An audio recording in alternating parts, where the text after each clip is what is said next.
At Stanford, we have been interested in man-machine voice communication for over 4 years. Although the research is by no means complete, we would like to show you some results obtained as of autumn 1968. Our work is based on the analysis and classification of speech waves. Waves representing the changes in air pressure caused by our speech. This is a display of the waveform for the phrase, "Please come home." The top line shows the envelope of the entire wave, which has been divided into the following segments. P, O, E, Z, K, A, M, H, O, M. Analysis of such a wave poses many problems.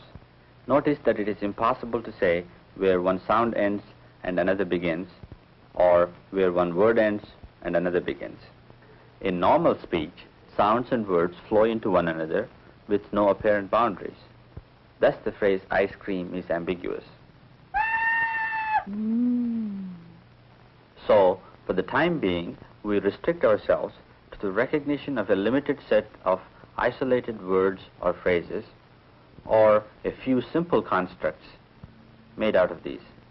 For the purpose of analysis, we break down each utterance into quasi-linguistic units.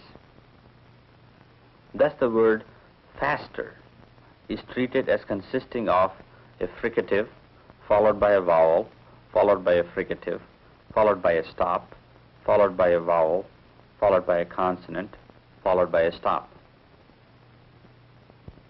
Another difficult problem is that the characteristics of an utterance depend not only on the words spoken, but also on the speaker, his environment, his emotional state, and his physical condition.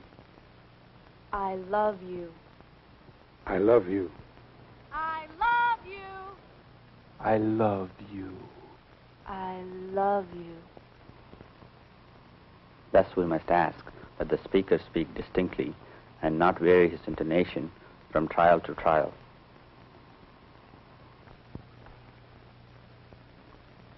This is an example of the analysis performed by the computer for the utterance 7.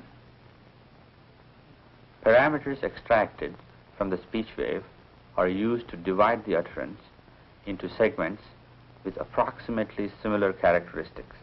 These primary segments are further subdivided if the within the segment variability is too high. Some of these segments are recombined, and we assign labels such as vowel, fricative, etc. to each of these segments. The sound description so generated is used to select the appropriate list of candidates from the lexicon.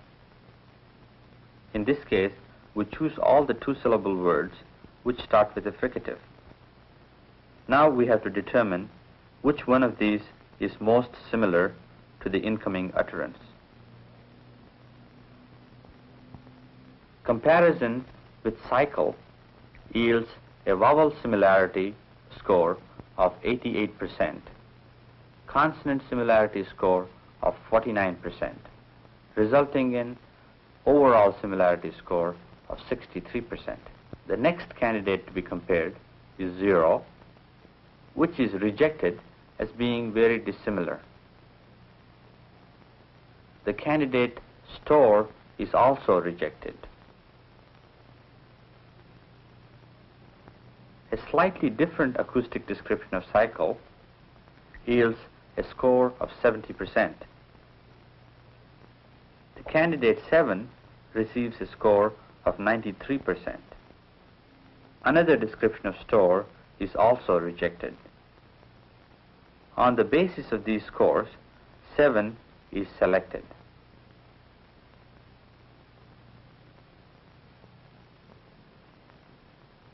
We will illustrate the real-time operation of the program by means of 2 examples.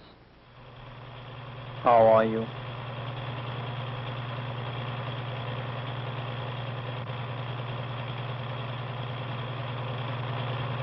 Comment allez-vous? You can see that the message is recognized within a few seconds. How now, Brancao? This means that the computer does not know the message and is asking for help.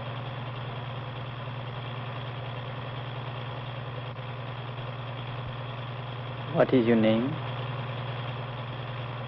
The written form of the message is associated with the spoken form, creating a new entry in the lexicon. What is your name?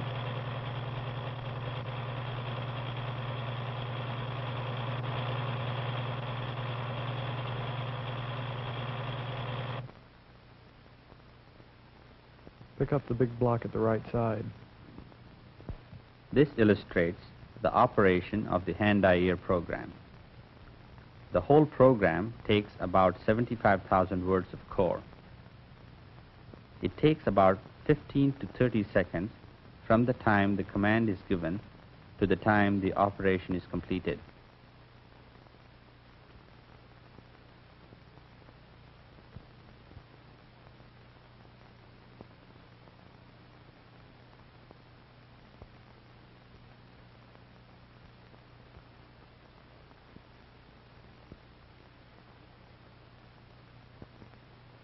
Pick up every small block.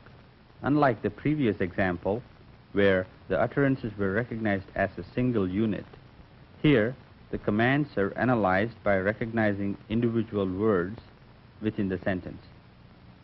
For this, we require that the sentence should be not only syntactically unambiguous, but that it should be possible to determine word boundaries unambiguously, and that the words themselves are phonemically unambiguous.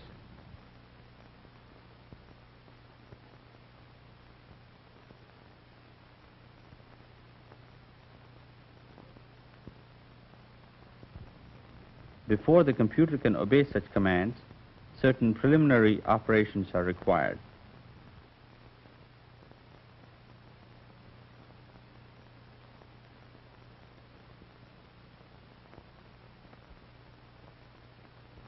The arm is calibrated.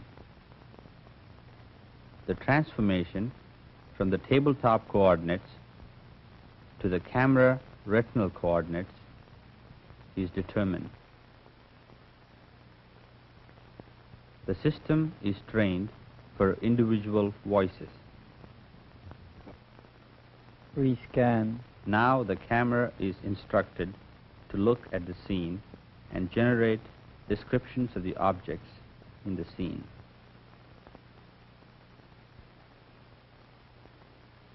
Pick up the medium block at the bottom right corner. The commands have to follow a predefined syntax and are usually of the form function followed by arguments. The segmental description and the amplitude are displayed. The operation to be performed is determined by comparing with the expected operation names. Having determined that the operation to be performed is pickup, the program scans the utterance for an object name such as block. The markers indicate the syllable being considered for a possible match with the word block. Now we look for qualifiers and quantifiers for the argument block. Now we scan for position arguments, if any. Recognizing corner, we then look for qualifiers such as right and bottom.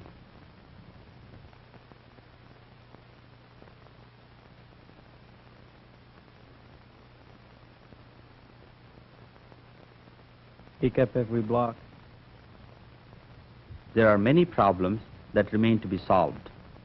Although individual hand-eye-ear programs work correctly over 90% of the time, the additive nature of the errors makes the combined program less reliable. If we wish to recognize several speakers reliably, at present we must train the system with all their voices. Language design for man-machine voice communication has proved to be